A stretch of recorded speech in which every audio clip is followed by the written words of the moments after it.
Assalamualaikum warahmatullahi wabarakatuh.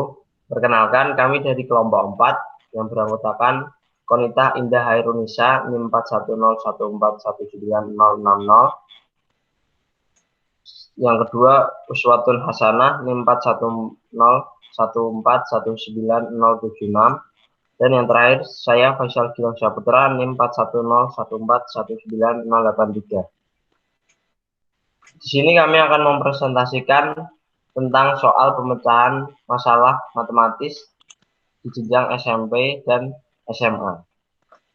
Untuk penjelasan yang pertama akan dijelaskan Saudara Konita Indah Hairunisa. Pembelajaran matematika pada penguasaan individual bukanlah penguasaan terhadap matematika sebagai ilmu, melainkan penguasaan akan kecakapan matematika yang diperlukan untuk dapat memahami dunia dan sekitarnya, agar berhasil dalam kehidupan dan karirnya. Beberapa tujuan pembelajaran matematika adalah: yang pertama, peserta didik dapat menggunakan penalaran pada sifat, melakukan manipulasi matematika baik dalam penyederhanaan maupun menganalisa komponen yang ada dalam pemecahan masalah dalam konteks matematika maupun di luar matematika, yaitu seperti kehidupan nyata, ilmu, dan teknologi, yang meliputi kemampuan memahami masalah, membangun model matematika, menyelesaikan model, dan menafsirkan solusi yang diperoleh, termasuk dalam rangka memecahkan masalah dalam kehidupan sehari-hari. Dan yang kedua, memiliki sikap menghargai kegunaan matematika dalam kehidupan, yaitu rasa ingin tahu, perhatian, dan minat dalam mempelajari matematika, serta sikap ulet dan percaya diri dalam pemecahan masalah. Selanjutnya, saya kembalikan kepada Faisal Gilang. Baik, terima kasih. Penjelasan selanjutnya akan dilanjutkan oleh Uswatun Hasanah. Terima kasih. Salah satu tujuan pembelajaran matematika adalah mengembangkan kemampuan pemecahan masalah. Kemampuan pemecahan masalah merupakan tujuan yang sangat penting dari pembelajaran matematika yang meliputi konteks matematika maupun di luar matematika, seperti kehidupan nyata, ilmu, dan teknologi. Pembelajaran di kelas hendaknya tidak hanya menitik beratkan pada penguasaan materi untuk menyelesaikan masalah secara matematis, namun juga mengaitkan bagaimana peserta didik dapat mengenali permasalahan matematika dalam kehidupan kesehariannya, dan bagaimana memecahkan permasalahan tersebut menggunakan pengetahuan yang telah diperoleh ketika belajar di sekolah. Terdapat beberapa langkah dalam memecahkan masalah matematika. Menurut Polya 1973, terdapat 4 langkah yang dapat dilakukan untuk menyelesaikan masalah. Yang pertama yaitu memahami masalah, yang kedua perencanaan masalah, yang ketiga melaksanakan perencanaan pemecahan masalah tersebut, dan yang terakhir yaitu melihat kembali kelengkapan pemecahan masalah. Selanjutnya saya kembalikan kepada moderator. Terima kasih. Penjelasan selanjutnya akan dilanjutkan oleh saya sendiri. Nah, tujuan adanya soal HOTS adalah untuk menguji kemampuan siswa mulai dari tingkat analisis sampai menciptakan. Kenapa kemampuan dari tingkat analisis dan seterusnya itu penting? Di era globalisasi seperti sekarang ini, sekat-sekat dunia sudah tidak ada lagi. Dalam konteks pekerjaan, berbagai orang dari berbagai negara sangat mungkin menjadi pesaing kita. Soal HOTS itu lebih susah daripada soal LOTS. Apakah itu benar? Jawabannya relatif, tergantung dari apa yang dinyatakan oleh soal. Karena tidak selamanya soal LOTS itu mudah dan soal HOTS itu susah. Karena keduanya memiliki jenis yang berbeda. Kenapa bisa begitu? Karena pada dasarnya soal LOTS itu adalah tipe soal yang karakteristiknya lebih mengandalkan kemampuan menghafal dari siswa. Sedangkan soal HOTS itu adalah tipe soal dengan karakteristik cenderung mengandalkan kemampuan berpikir kritis dari siswa. Penjelasan kenapa soal HOTS itu dianggap lebih sulit pada dasarnya adalah karena kebiasaan yang telah ada selama ini, kebiasaan itu adalah banyak dari kita yang sudah terbiasa mengerjakan soal bertipe lots. Entah kenapa masih di jenjang SD, SMP, SMA, ataupun perguruan tinggi. Oleh karenanya, ketika menghadapi soal HOTS untuk pertama kali, kebanyakan dari kita akan bilang bahwa soal tersebut sulit. Sekian untuk penjelasan soal matematika SMP akan dijelaskan oleh Uswatun Laksana.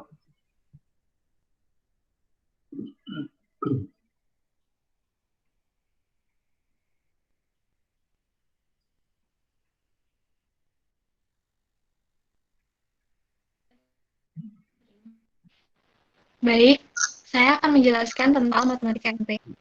Yang pertama yaitu contoh soalnya dalam yang terdiri dari 50 soal, peserta akan mendapatkan skor 4 untuk setiap jawaban benar, skor negatif 2 untuk jawaban salah, dan skor -1 untuk soal yang tidak dijawab. Jika Budi menjawab 45 soal dan benar 36 soal, maka skor yang diperoleh Budi adalah, kita lihat penyelesaiannya. Diketahui jumlah soalnya ada 50. Skor benar yaitu 4, skor salah negatif -2, dan skor tidak dijawab -1. Jumlah soal yang dijawab ada 45 soal. Yang dijawab benar ada 36. Lalu yang dijawab salah yaitu 45 dikurangi 36 soal tadi jadi 9. Dan soal yang tidak dijawab yaitu 5 soal. Skor benar yaitu 36 dikali 4 sama dengan 144. Skor salah 9 kali 2 jadi -18. Dan skor soal yang tidak dijawab 5 dikali -1 jadi -5. Jadi total skor yang diperoleh Budi adalah 144 ditambah -18 ditambah -5 sama dengan 122. Soal tersebut bukan termasuk soal HOTS karena penyelesaian yang digunakan soal tidak termasuk ke dalam kategori pemecahan masalah dan hanya berupa soal cerita biasa. Soal yang kedua, suhu udara pada pukul 5 di kota X ada negatif 24 derajat Celcius dan suhu udara Y adalah negatif 4 derajat Celcius. Selama 7 jam ke depan, suhu udara di kota X naik 3 derajat Celcius per jam dan suhu di kota Y naik 2 derajat Celcius per jam.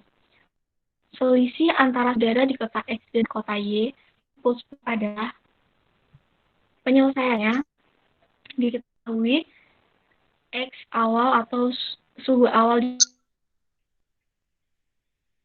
24 derajat Celcius per jam. Suhu awal di kota Y yaitu 6 derajat Celcius dan penerapannya 2 derajat Celcius per jam. Dari pukul 5 ke 10 terjadi peningkatan sebanyak 5 kali. Maka suhu akhirnya yaitu negatif 24 derajat Celcius ditambah 5 dikali 3 derajat Celcius yaitu negatif 9 derajat Celcius. Dan suhu akhir di kota Y yaitu negatif 4 derajat Celcius ditambah 5 dikali 2 derajat Celcius sama dengan 6 derajat Celcius. Jadi selisih antara suhu udara di kota X dan kota Y pada pukul 10 adalah 6 derajat Celcius dikurangi negatif 9 derajat Celcius sama dengan 11 derajat Celcius. Soal tersebut termasuk soal HOTS karena penyelesaian yang digunakan pada soal tersebut masuk ke dalam kategori pemecahan masalah dan bukan hanya soal cerita biasa pada umumnya. Saya akan berikan kepada data.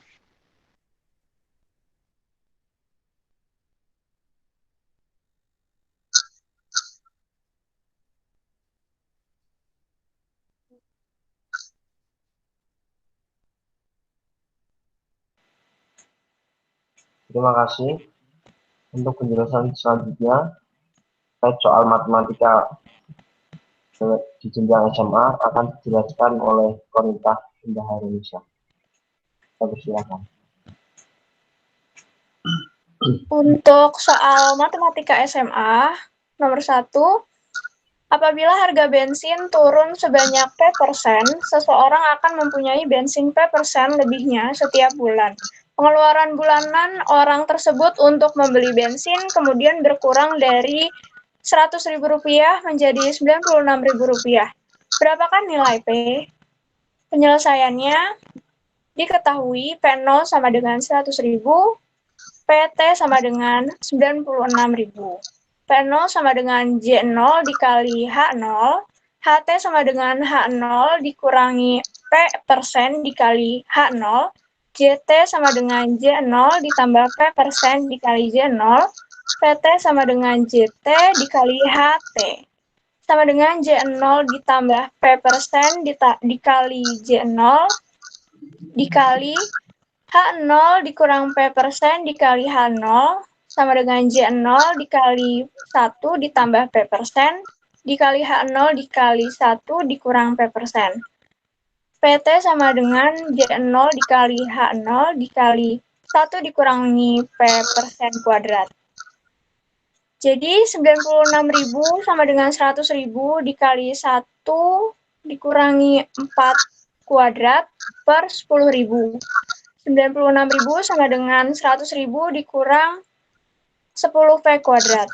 P kuadrat sama dengan 400, P sama dengan 20. Jadi nilai P sama dengan 20. Untuk komentarnya, soal tersebut termasuk soal HOTS karena penyelesaian yang digunakan pada soal termasuk ke dalam kategori pemecahan masalah dan bukan hanya soal cerita biasa pada umumnya. Selanjutnya, nomor 2.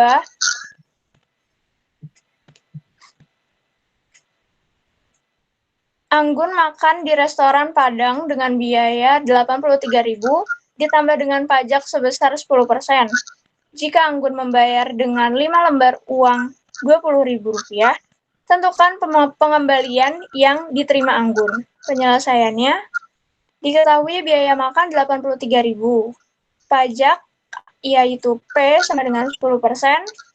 Jumlah uang yang diberikan yaitu 20.000 dikali 5 sama dengan 100.000.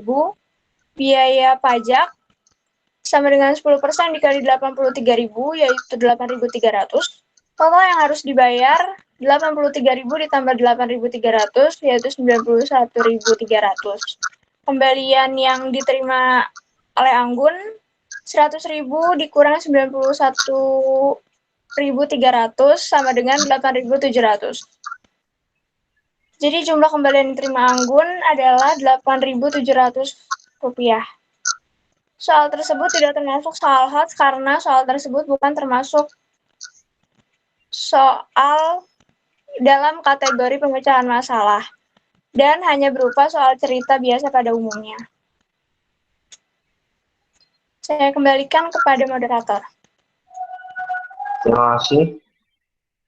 Baik, itulah yang bisa kita sampaikan.